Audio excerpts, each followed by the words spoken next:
So let's see here. I don't remember the last contract Kirby Smart signed with Georgia. It's tough to keep up on all of this stuff, but I'd seen where he's due to make $7.2 million for the 2022 season.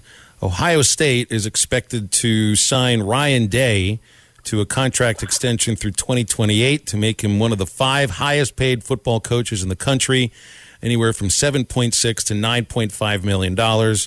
And I do not see Kirby Smart amongst the top 5 highest-paid coaches in the country. Bill King is with us right now from Nashville Sports Radio, hosting on 6 to 9. He is the king of college football talk. So Nick Saban, Lincoln Riley, Brian Kelly, Mel Tucker are up there along with Ryan Day. When does Kirby Smart join this top 5 list? Because it would seem to me he belongs there. I think they've been talking about it since probably with his agent late in the season. And I don't know what the due date is, but no, he's going to get his $10 million. It's coming.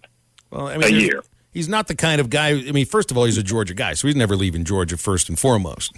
It's just a matter of, man, I mean, this is the guy that brought you back to the promised land. Nobody has to ever point to 1980 again, at least not for another 45 years maybe. So you got to take care of who takes care of you. It's not a matter of we're afraid this guy's going to head somewhere else, right? No. Look, there's loyalty there, and they know they're not going to lose it, but you also have to take care of him, and that's the marketplace.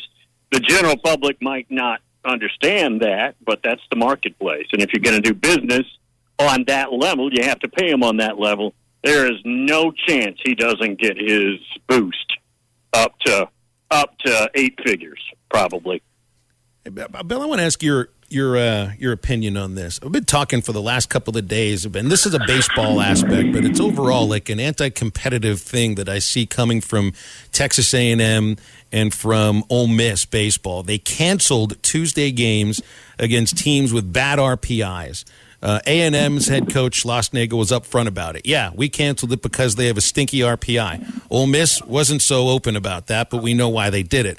This is anti-competitive to cancel games that you scheduled months before. Like, I don't know. I would really like a committee to look at that and actually treat it as a loss. How do you, as a head coach who's teaching competitiveness first and foremost to student athletes, how do you cancel a game because it's going to hurt your RPI? I know. I would assume here, once we get probably to the SEC spring meetings in Destin, not the football meetings, but the spring meetings, Memorial Day and beyond, that's probably going to be a serious discussion. You can't have that. If you're going to schedule the game, play the game on the schedule. And I tell you what, Tony Vitello's now worried about it. He put 18 up on a team last night and could have put 800 up if he wanted to. So it's a bad look. It really is. It is a bad look, Bill. And when it comes to that, where you're constantly worried about rankings, and we know that committees in baseball worry, but apparently they pay attention to RPI, and basketball they pay attention to the net rankings. In football, is there one of those type of rankings that we used to have? BCS. I mean, we have BCS. Bill was all about BCS, and we all. Most people didn't like it. They wanted it to be played out into a playoff. Do you think it'd be good for all sports to kind of get rid of it the way that football has, and we just go off of the eye test, and or basically that's what we're supposed to be going off of is eye test? Oh, I don't think that'll ever happen, but I mean, I think it would be just as accurate as anything we're doing right now. I do, but no. There's always going to be robots and computers and whatever else that we can think of futuristically involved in all this stuff. And that's not going to change. The business model is changing right in front of us, but I don't think that part. There may be tweaks to it, but no, they're not going to do much to that. Yeah, I didn't think so. Well, one thing that really does need to get turned around, I think, for the good of college football is kind of the state of Florida. And none of the 3 major programs had great years. 2 of them are having to deal with new coaches. Mike Norvell now in year 3 or 4 at Florida State.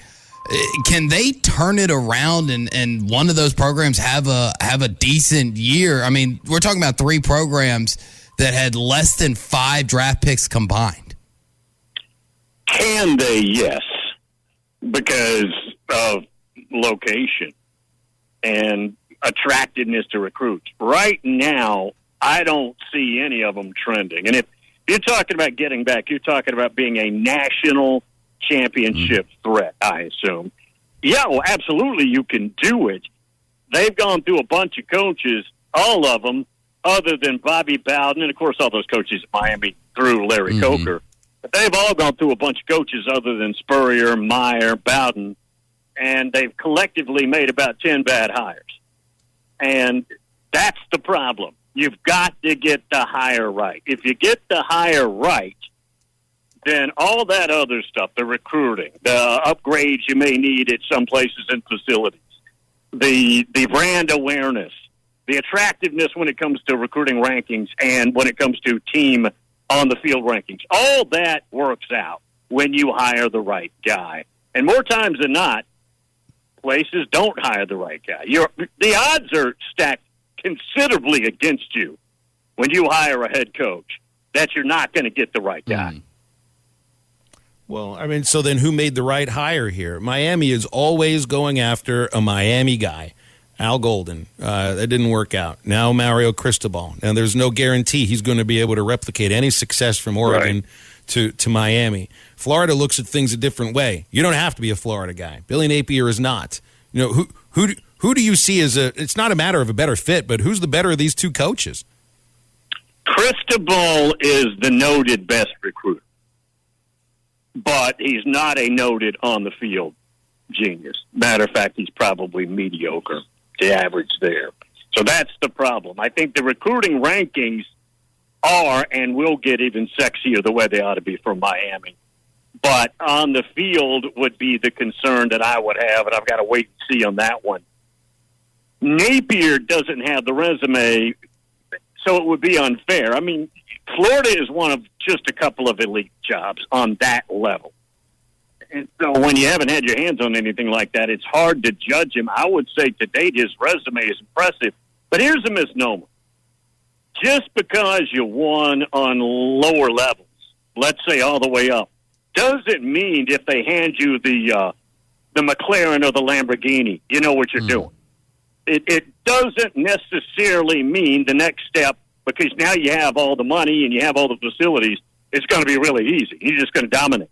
That's not necessarily the case. Sometimes it's the case. Urban Meyer, it was the case.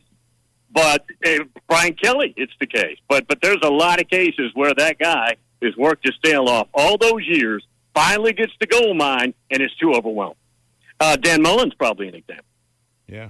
Hey, I wanted to ask you any remembrances you have of Larry Lacewell. I texted you about it earlier today.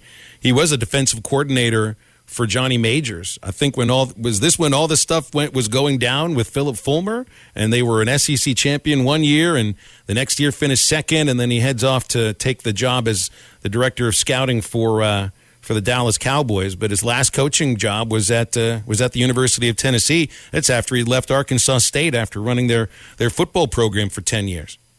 Correct. Ran the triple option too. Good coach, man. Very good. Good eye for talent. Was very close with Majors. Obviously, you described that, but they were very, very close. Larry's an old school guy, so his buddies were the old school coaches, and he's just an old-fashioned, long-time, get dirty, get your fingernails dirty coach. Not a bad guy. I talked to him I don't know that I ever met him face-to-face. I talked to him on the phone some back years ago. And you were telling me something about the Miami with Jimmy Johnson, of course, an Arkansas guy. Here's the story I know about Jimmy. He was at Oklahoma State, and he was at a coaches convention, and the Miami ED, Sam Jankovic, asked Jimmy, could you have a beer with me after the convention that day? I want to talk to you about hiring a coach. And John Cooper, who was at Arizona State at the time. And so Jimmy, being an incredible self-promoter, meets with Jankovic, sits down, he starts asking him about John Cooper, and he says, forget John Cooper, you need to hire me. And he got hired before they finished the drink. That's how that happened. How do you like that? That's a true story. That's funny. Well, I'd read that. Is anybody better? anybody better than Jimmy talking his way into something like that. No. Yeah. I'd read Lacewell had told him, well, have you beaten Nebraska and Oklahoma since you've been at Oklahoma State? And he said, no. Well, maybe try somewhere else. And he ended up Partners at BetOnline continue to be the #1 source for all your betting needs and sports info. Find all the latest sports developments, including updated odds on the NBA playoffs, fights, and even next season's futures. And don't forget that the MLB is back as well. Who are you picking to win the World Series? BetOnline is your continued source for all your sports wagering needs, including live betting and your favorite Vegas casino and poker games.